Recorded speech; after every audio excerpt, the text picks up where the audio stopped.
I spoke too soon. In my last vlog, I was talking about Divine Rivals or right at the end, and I mentioned that I wasn't getting like insta-love vibes from this, which was unexpected. But then as soon as I posted that vlog, I continued reading this and immediately it became super insta-lovey. The next like 4 or 5 chapters were just straight up insta-love. By the way, it is still Saturday, January 27th, and I did just finish Divine Rivals by Rebecca Ross. I did still enjoy this book, even despite the insta-love. There is so much about the atmosphere that just works really well in this book. It gives an actual feeling of like war and like what people in war go through, which I feel like you don't really get a lot from fantasy books. I mean, you do, but this one has like a more modern wartime feel to it that I really enjoyed. I will say the ending kind of annoyed me a bit just because it's a little bit of a cliffhanger ending, which does annoy me. And the other gripe I have about this novel is there's just not enough world building. Like really, this is super short for everything that it's trying to do. And I feel like I just needed more details from the world building, especially when it came to like magic and that sort of thing, because there is quite a bit of magic in this. And I just feel like we didn't really get to see very much of it at all until like the very, very end. I did really love the ending though. Like I really, really loved the ending. And I'm so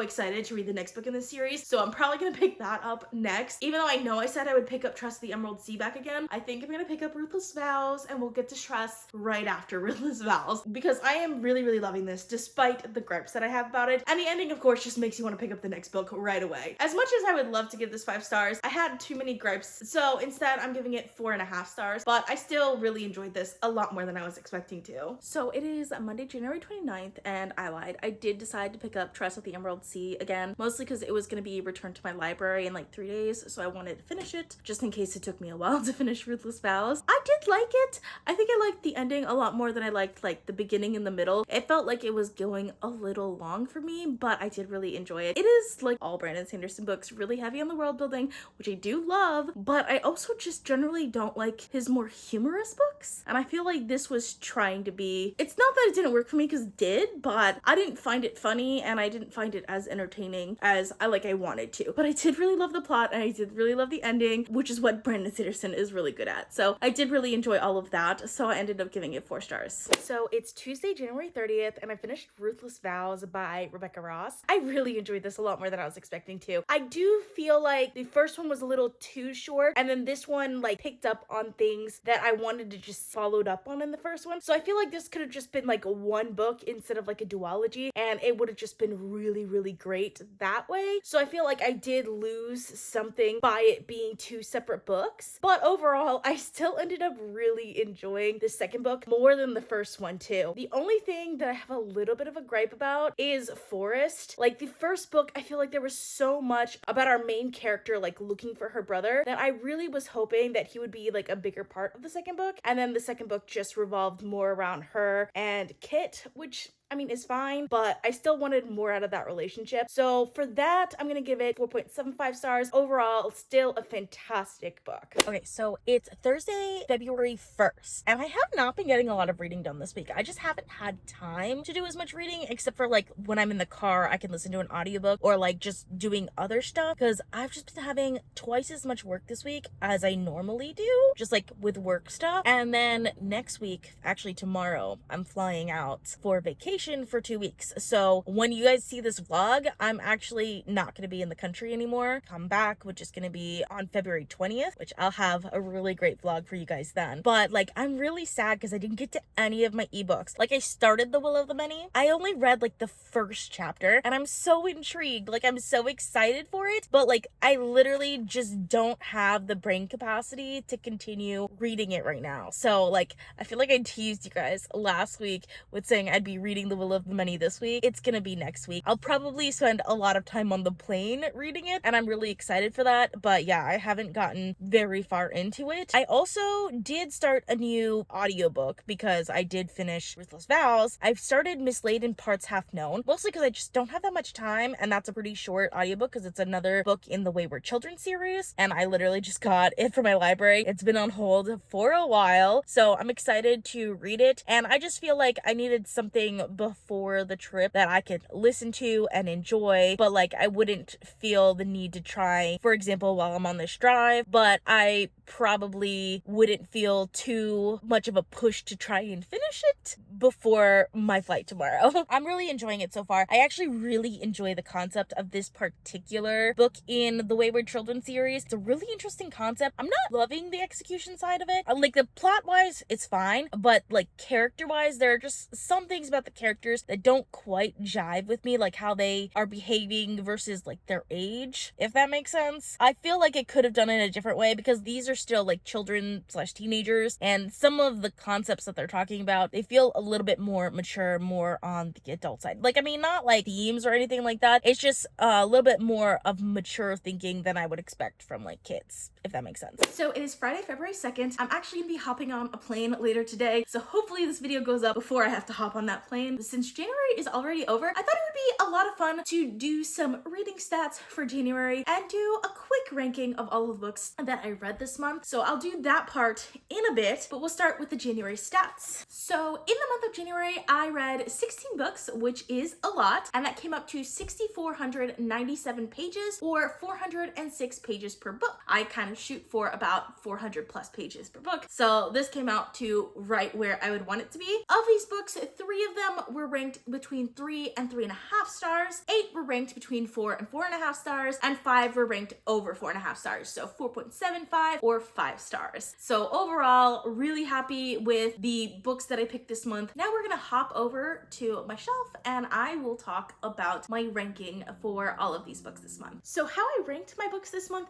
I did it by a priority matrix. So basically, I just put each book head to head with every other book that I read this month and said, which one did I enjoy more? If I enjoyed one of the books more than the other, then that book won the head to head and got a point. So the book with the highest points is the highest ranked book this month. It's really interesting because this is usually very good at getting your top like 5 and then like your bottom 5 or so, but there are definitely options to get a lot of tied books, which actually works out really well. I was also really surprised that none of the books had 0 points. All of the books had at least 1 point. So I'm gonna be listing these books from least favorite of the month, which is not lowest rated, but least favorite in my ranking at least, to my favorite book of the month. So my least favorite book this month was The Future by Naomi Alderman. It's actually not my lowest rated book for this month. I had 3 books that were in the 3 to 3.5 star range, and this book I actually rated 4 stars. I enjoyed it. I had literally nothing bad to say about this book, but I also didn't have that much to say about it in general, so that's probably why it is ranked last for me, just because it didn't make as much of an impression as most of the other books on this list have. That was 13th place. Coming in 12th place, we have Before We Say Goodbye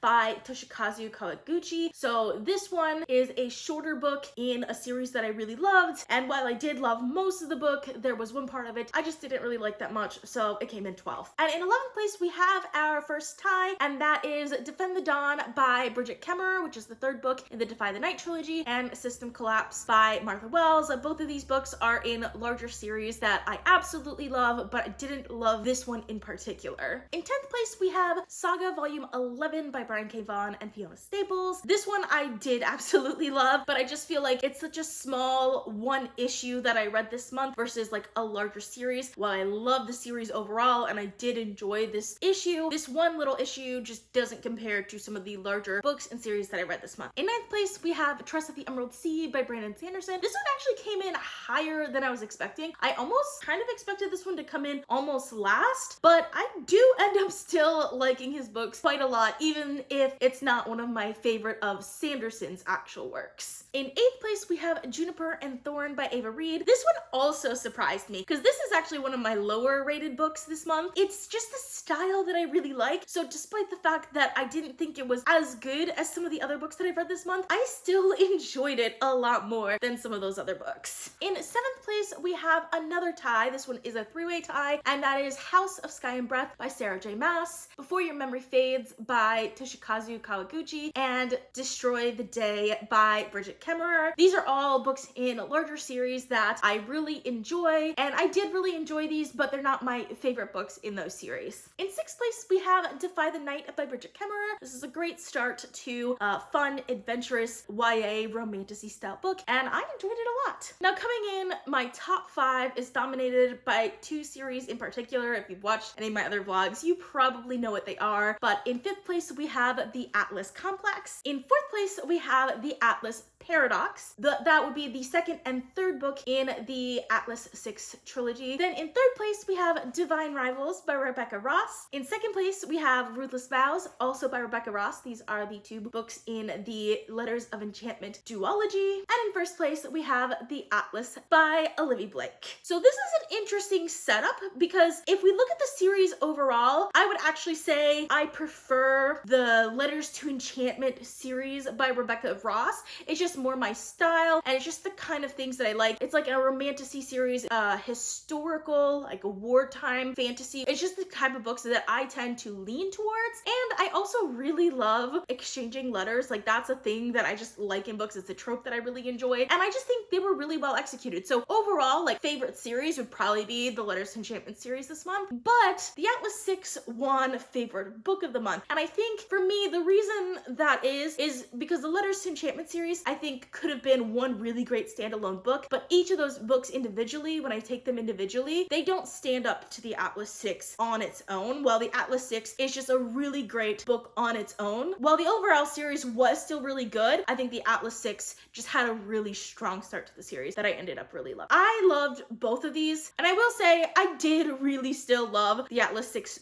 trilogy. I just don't think it's necessarily my style. It has a more modern setting, so it has more of an urban fantasy feel, which is not my favorite, but it is dark academia, which is always really great too. So overall, both of these series are fantastic, and I would definitely recommend them. So that is all I have for you today. I'm gonna be on vacation, so I'm not gonna be posting any videos while I'm on vacation, but I should have a vlog up for you guys around February 20th, so look out for that. And please subscribe if you'd like to see more of this content, and if you think I deserve it, go ahead and give me a like as well. Thank you guys so much for watching, and I'll see you guys next time.